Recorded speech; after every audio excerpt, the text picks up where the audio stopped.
Indian கேம்ப்குள்ளே ஏகப்பட்ட injuries mount ஆகுது. நிதிஷ்குமார் ரெட்டி ஒரு பெரிய மிஸ்ஸாக இருக்க போகிறாரு.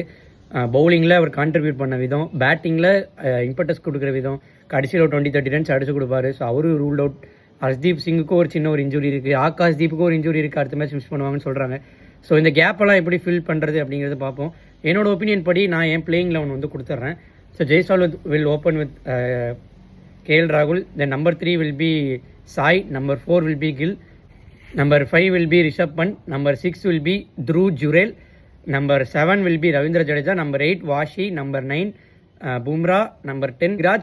அதுக்கப்புறம் number 11 will be Anshul Kamboj. So இதில் 8 பேட்டிங் ஆப்ஷன்ஸ் இருக்குது. Anshul Kamboj can also bat, அதுவுமே ப்ரூவ் பண்ணியிருக்காரு. அண்ட் அன்ஷுல் கம்போஜ் இந்த மாதிரி ஒரு பிச்சில் ஒரு தேர்ட் சீமராக he will be very very crucial. Ball ரெண்டு பக்கமும் மூவ் ஆகிற கண்டிஷன்ஸில் அன்ஷுல் கம்போஜோட அந்த ability to swing, ability to bowl hard lengths and continuous basis ரொம்ப ஹெல்ப்ஃபுல்லாக இருக்கும். இதுதான் என்னோட ஒப்பீனியன். அண்ட் நான் வந்து Nitish Kumar Reddy is a person who can bat, போலும் பண்ண முடியும். அப்படிங்கிறதுனால நான் வந்து அவரோட பேட்டிங் எபிலிட்டிக்காக ஒரு பேட்டிங் டெப்த் உள்ளே கொடுக்கணும் அப்படிங்கிறக்காக I am bringing Dhruv Jurel. Dhruv Jurel is a very capable batter. India ஏக்மி நல்லா பெர்ஃபார்ம் பண்ணியிருக்காரு. டுவர்ட்ஸ் த எண்டு ஒரு 50-60 அடிக்கிறதுக்கான எல்லா கேப்பபிலிட்டி இருக்குது. அண்ட் பவுலிங்கில் அன்ஷுல் கம்போஜ் அவரோட அந்த ஸ்விங் ஃபேக்டர், அந்த சி மூவ்மெண்ட், அவரோட டிசிப்ளின் இந்த line lines will be very very crucial. So இது போக BCCI ஹேஸ் 3 ஆப்ஷன்ஸ். ஸோ என்னோட ஆப்ஷன் இது தான். இது போக இன்னொரு 2 ஆப்ஷன் இருக்குது.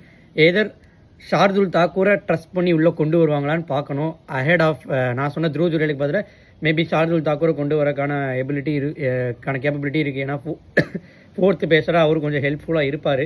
ஆனால் த பாயிண்ட் இஸ் ஷார்துல் தாக்கூரால் பழைய மாதிரி பேட்டிங்கில் ஒரு 30-40 ரன்ஸ் ஆட் பண்ண முடியுமா அப்படிங்கிற ஒரு டவுட் வந்து இருந்திருக்கு. And captain is also not trusting Shardul Thakur.